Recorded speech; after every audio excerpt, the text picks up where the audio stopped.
My dear students in the e-learning classes of St. Michael's Academy. Today we will discuss three very important questions from NCERT exercise 5.3 which is related to arithmetic progression and the topic is sum of n terms.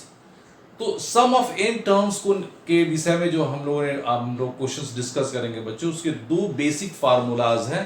हम चाहेंगे कि उसको recap कर लें और वो होता है हमारा a stand for a plus n minus one into D, जहां an है nth टर्म, a हो गया हमारा first term of the AP, n stand for number of terms and d stand for the common difference. अब बात करते हैं कि इसके बाद वाले एक्सरसाइज में हमने एक और फार्मूला को हम लोगों ने डिस्कस किया था और डिराइव किया था. तो उस डेरिवेशन में हमने पाया था कि Sn is equal to n upon 2 bracket 2a plus n minus 1 into D. बाकी सभी टर्म के मीनिंग आपको मालूम है. Sn stand for sum of n terms. तो अब 5.3 में जो क्वेश्चंस होंगे बच्चों, उस क्वेश्चंस में आप ये सेकेंड फार्मूला तो यूज करेंगे ही, लेकिन कुछ क्वेश्चंस में आपको जो सर्टेन वैल्यू है उस वैल्यू को आप nth टर्म के फार्मूला से भी फाइंड आउट करेंगे. और जैसा मैंने प्रॉमिस किया था कि मैं क्वेश्चन नंबर 3 में there are 10 questions, I will explain and solve 5 questions and the remaining 5 questions you will solve on the basis of the explained 5 questions. So today I am going to, in this video I am going to take the question number 5th, 7th and 9th. इसके बाद भी अगर आपको doubt है तो you are feel free to ask and send that doubt in my personal WhatsApp number. चलिए अब आते हैं क्वेश्चन नंबर 5th में. इसमें कॉमन डिफरेंस 5 दिया है बच्चों, सम ऑफ 9 टर्म्स 75 है और इन्हीं दो वैल्यू के आधार पर, common difference on sum of 9 terms के आधार पर हमको 9th टर्म और कॉमन डिफरेंस नहीं निकालना मुझे, कॉमन डिफरेंस दिया हुआ है. इसमें क्वेश्चन नंबर 5 में हमको निकालना है a और a9 निकालना है. a और इसमें हमको निकालना है a और a9 निकालना है. ये दो चीज निकालना है बच्चों, a और a9, फर्स्ट टर्म और 9th टर्म हमको निकालना है. चलिए तो हम आते हैं इससे जो हम लोगों ने सेकेंड फार्मूला पढ़ा था. Sn stand for n upon 2 into 2a plus n minus 1 into D. इसको हमने डिस्कस किया था. अब इसमें हम लोग वैल्यू रखते चले जाएंगे. इसमें Sn हमारा क्या दिया हुआ है, S9 दिया हुआ है. तो S9, n stand for 9, that is equal to 9 upon 2. a का वैल्यू हमको निकालना है बच्चों. n का वैल्यू क्या है, 9 है, तो 9 माइनस 1 क्या होगा, 8. और d का वैल्यू हमारे पास दिया हुआ है 5, 8 इंटू 5. अब यहां पर S9 का वैल्यू रिप्लेस करेंगे तो S9 क्या हो जाएगा बच्चों हमारा, ये हो जाएगा 75 और 9 अपॉन 2 राइट हैंड साइड में मल्टीप्लाई कर रहा है, तो इस तरफ आएगा तो क्या करेगा, वो डिवाइड करेगा. तो 9 upon 2 will reverse and it will become 2 upon 9.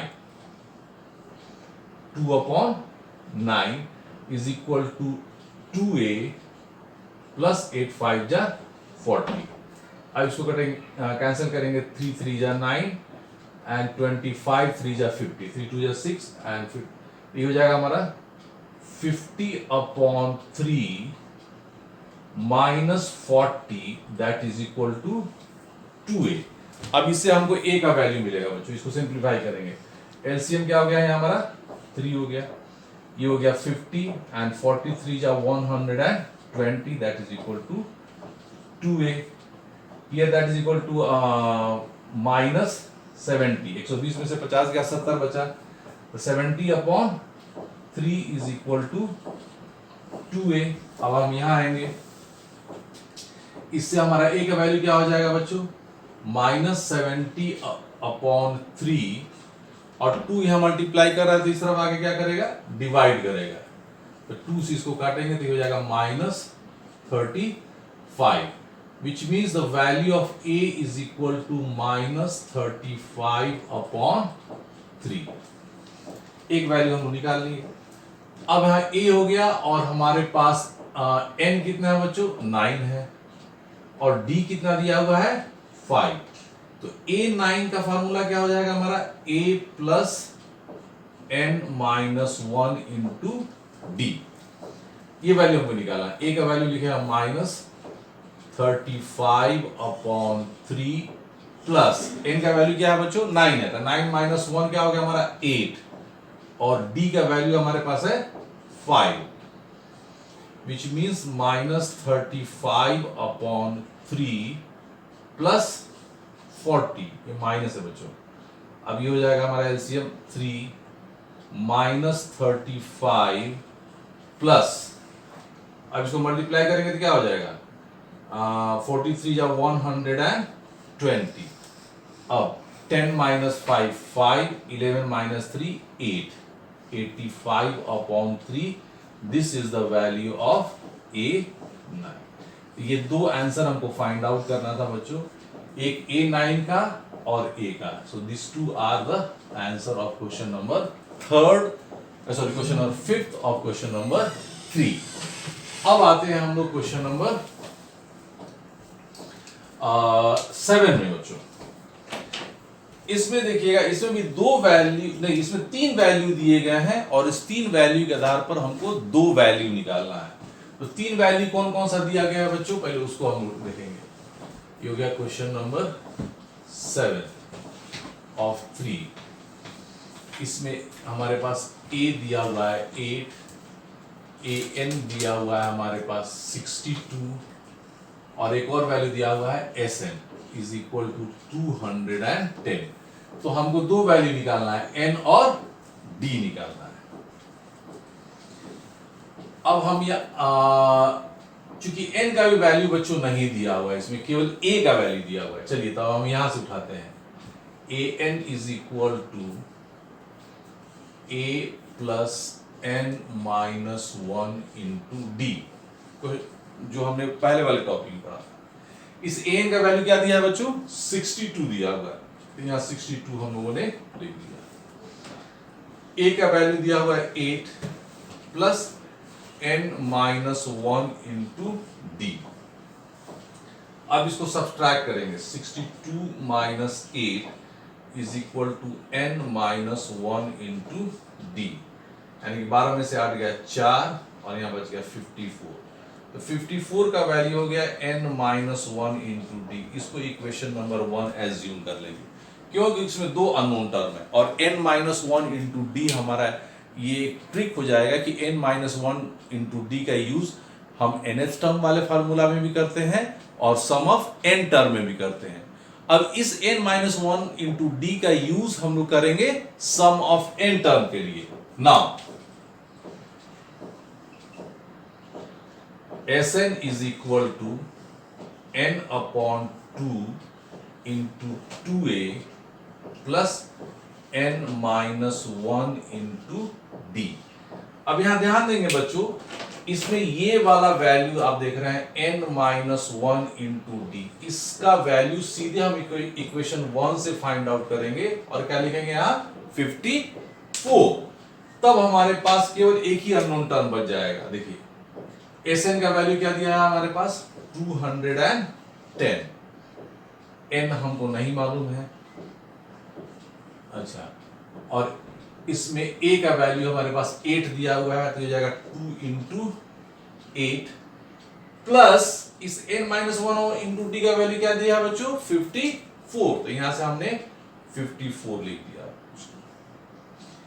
अब इसको इधर ले जाएंगे हम लोग 2 को, तो क्या हो जाएगा हमारा, ये 2 को इस तरफ हम ले जाएंगे, n का वैल्यू हमारे पास अभी तक नहीं फाइंड आउट हुआ है, इस टर्म से हमको n का वैल्यू हो जाएगा, तो ये हो जाएगा हमारा 420 is equal to n into, ये हो जाएगा 2 8 जा 16 plus 54, which means 420 is equal to n into, इसको करेंगे 6 और 4 10, 5 और 6 1 7। अब यहां पर आऊंगा मैं बच्चों, तो ये हो जाएगा n is equal to 420 upon 70, 0 0 cancel, 7 6 7, which means the value of n is equal to 6। ये फर्स्ट वैल्यू हमको मिल गया बच्चों। फिर से एक्सप्लेन करेंगे। देखिए पहले वाले इक्वेशन से an से हमने यूज किया a plus n minus one into D. यहां पर an का वैल्यू हमारे पास दिया हुआ है 62। इस 62 की वैल्यू को हमने लिख दिया, a का वैल्यू हमने लिख दिया, a का वैल्यू 8 दिया हुआ है, और इससे हमने केवल किसका वैल्यू निकाला, n minus one into D का वैल्यू निकाला, और वो निकला 54। फिर चूंकि n minus one into D हमारे पास एक ट्रिक हो गया कि n minus one into D, this term is used in both the formulas, in nth term and also in the sum of n term. So what we will do here, in the second part of the question, I will use this formula Sn, that is equal to n upon 2 into 2a plus n minus 1 into d। Sn का value हमारे पास 210 है, n upon 2, a का value हमारे पास 8 है, 2 into 8, लेकिन n minus 1 into d का value formula हमने कहां से लिया, वैल्यू इक्वेशन नंबर 1 से लिया 54, और उसको जब सॉल्व किया तो हमारे पास n का वैल्यू आ गया 6, जो हमको निकालना था। अब हमको वैल्यू निकालना है बच्चों d का। अब इस वैल्यू को हम इक्वेशन 1 में रिप्लेस करेंगे। From equation 1, n minus 1 into D is equal to 54। n की जगह हम क्या लिखेंगे बच्चों, 6। 6 minus 1 into D is equal to 54। So 5d is equal to 54, which means d is equal to 54 upon 5. These are the two answers बच्चों। n is equal to 6 and d is equal to 54 upon 5। अब मैं इस video का last question आपसे discuss करूंगा, that is the question number 9। तो 5 question बच्चों में एक्सप्लेन किया आपसे, आपके साथ डिस्कस किया और सॉल्व किया। अब क्वेश्चन नंबर 2, 4, 6, 8 और 10, क्वेश्चन नंबर 3 का ये आपको बनाना है। ये इस वीडियो के लिए आपका होमवर्क हो जाएगा।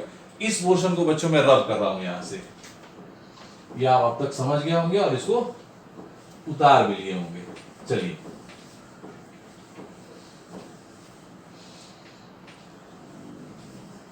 अब आते हैं क्वेश्चन नंबर, इसको भी मिला ही तो है।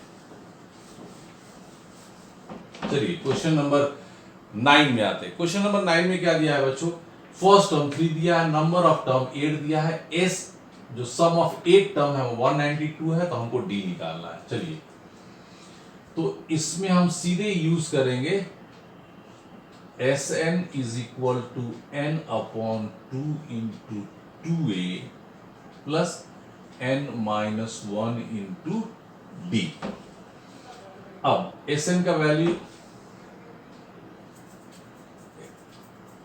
वैल्यू क्या हो गया बच्चों, हमारा 192 हो गया। n का वैल्यू क्या दिया है, 8 अपॉन 2। a का वैल्यू क्या दिया बच्चों, 3 दिया, 2 इंटू 3 प्लस n का वैल्यू हमारे 8 दिया, 8 माइनस 1 इंटू डी। अब केवल इससे हमारा एक अननोन टर्म हो गया। अब ये हो जाएगा 2 4 जा 8, और 4 को इधर लाएंगे तो क्या हो जाएगा, 192 divided by 4 is equal to 6 plus 8 minus 1 क्या हो गया हमारा, 7d। अब 4 से करेंगे, 4 4 जा 16, 3 बचा, 4 8 जा 32। अब ये 6 इधर आएगा तो माइनस हो जाएगा, that is equal to 7d। तो 42 is equal to 7d, which means d is equal to 42 upon 7, 7 6 जा 42, so d is equal to 6। ये हो गया आपका आंसर। तो बच्चों क्वेश्चन नंबर 3 में मैंने 5 क्वेश्चन एक्सप्लेन कर दिए, रिमेनिंग 5 क्वेश्चंस आपको बनाने हैं। इसके बाद वाले वीडियो में मैं देख रहा हूं कि 5.3 में there are so many important questions, और मैं फिर से याद दिला दूं, इसमें आपको क्वेश्चन नंबर 14 तक ही पढ़ना है, क्योंकि सीबीएसई में क्लियरली मेंशन्ड है कि words problem related to day to day life on the topic AP has been reduced. वो डे टू डे लाइफ से जितने भी क्वेश्चंस हैं आपके एपी के, वो क्वेश्चंस आपको नहीं पढ़ने। इसका मतलब आपको 5.3 में क्वेश्चन नंबर 14 तक ही पढ़ना है। तो इसके बाद वाले वीडियो में मैं कुछ और इंपॉर्टेंट क्वेश्चंस मैं लूंगा 5.3 के क्वेश्चन नंबर 14 तक, और रिमेनिंग क्वेश्चंस आपको होमवर्क हो जाएंगे। तो आप होमवर्क बनाइए बच्चों 5.3 का, फिर हम लोग नेक्स्ट वीडियो में मिलेंगे। Till then all the best, God bless you.